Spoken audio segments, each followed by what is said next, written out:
Pemirsa, serangan teror di Gereja Katedral Makassar maupun di Mabes Polri memiliki satu kesamaan, yakni sama-sama melibatkan kaum milenial.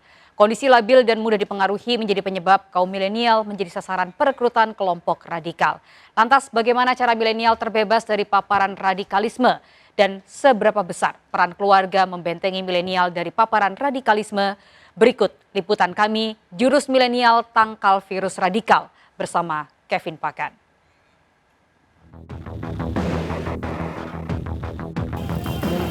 Membunuh diri. Saya mengutuk keras aksi terorisme tersebut.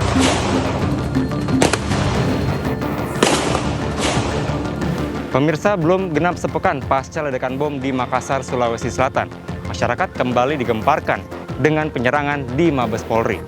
Rentetan penyerangan baik di Gereja Makassar hingga Mabes Polri Jakarta ternyata memiliki benang merah, yakni melibatkan kaum milenial atau anak muda.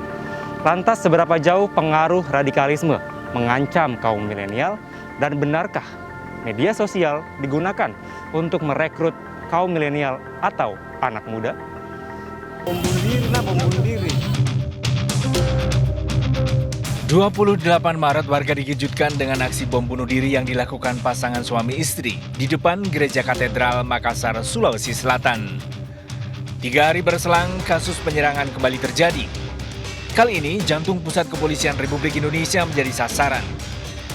Seorang wanita berinisial ZA nekat menyelinap ke Mabes Polri dan melakukan penyerangan sebelum berhasil dilumpuhkan. Siapa sangka pelaku penyerangan baik bom di Gereja Katedral Makassar maupun Mabes Polri merupakan anak muda, generasi milenial. Pelaku berinisial L yang meledakkan bom di Gereja Makassar merupakan pemuda kelahiran tahun 1995. Sementara ZA, wanita yang menyerang Mabes Polri, berusia 25 tahun. Lantas benarkah milenial merupakan sasaran perekrutan jaringan terorisme? Bu Nuni, apakah benar Bu dari kelompok terorisme ini mengincar kaum anak muda atau milenial saat ini? Sebenarnya pada awalnya memang bukan merupakan prioritas, tetapi dilihat bahwa kaum milenial ini kan memang mereka masih labil ya, mencari jati diri dan memang mereka itu sangat mudah untuk dipengaruhi.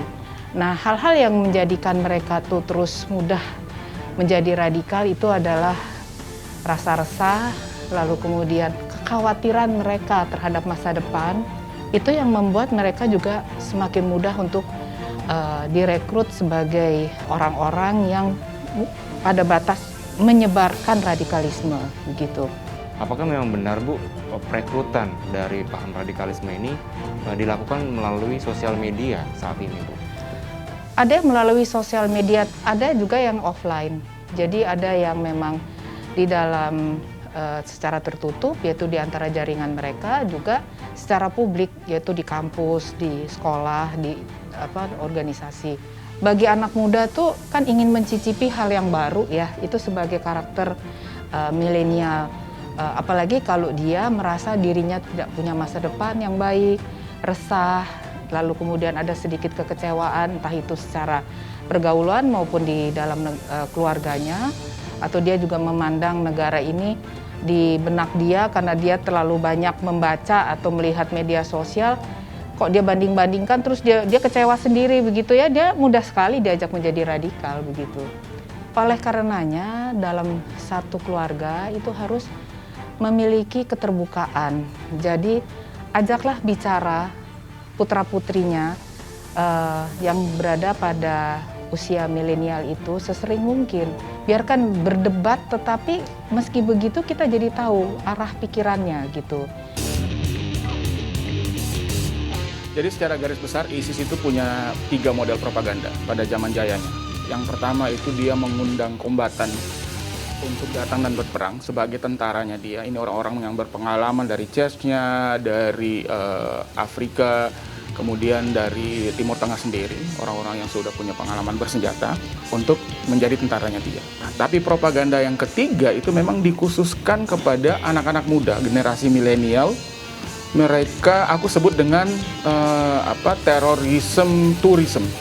Jadi teror tourism. Jadi anak-anak yang dalam proses pencarian jati dirinya dia ingin merasakan gimana sih pegang Kalashnikov, pegang senjata, nembak, atau gimana bisa pos saya lagi ada pesawat tempur nih di atas kepala saya.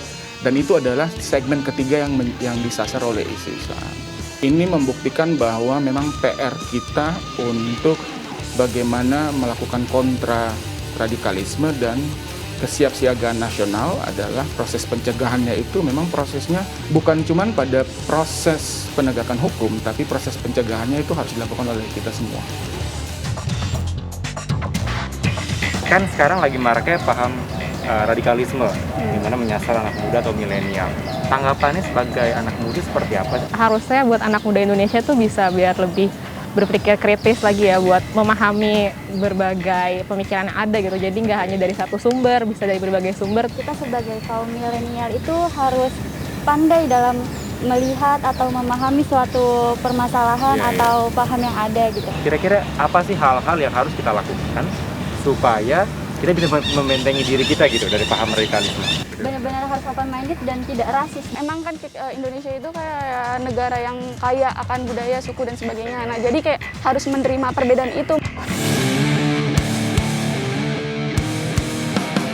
Ada sejumlah langkah yang bisa dilakukan untuk membantu melindungi kaum milenial dari paparan radikalisme di media sosial. Yang pertama, menumbuhkan semangat edukasi literasi, serta pilih-pilih atau bijak dalam menyaring konten sosmed. Ada baiknya orang tua melakukan pendampingan pada anak saat menggunakan media sosial untuk memastikan anak tidak terpengaruh paparan di media sosial.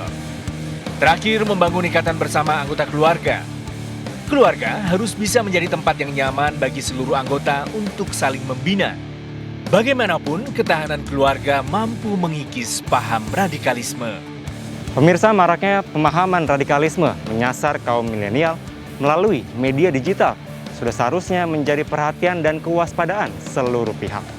Satu hal yang pasti, sebagai kaum yang mewarisi nilai-nilai luhur bangsa dan prinsip toleransi, sudah seharusnya kaum milenial menjaga persatuan dan kesatuan, bukanlah untuk memecah belah bangsa karena provokasi di dunia maya.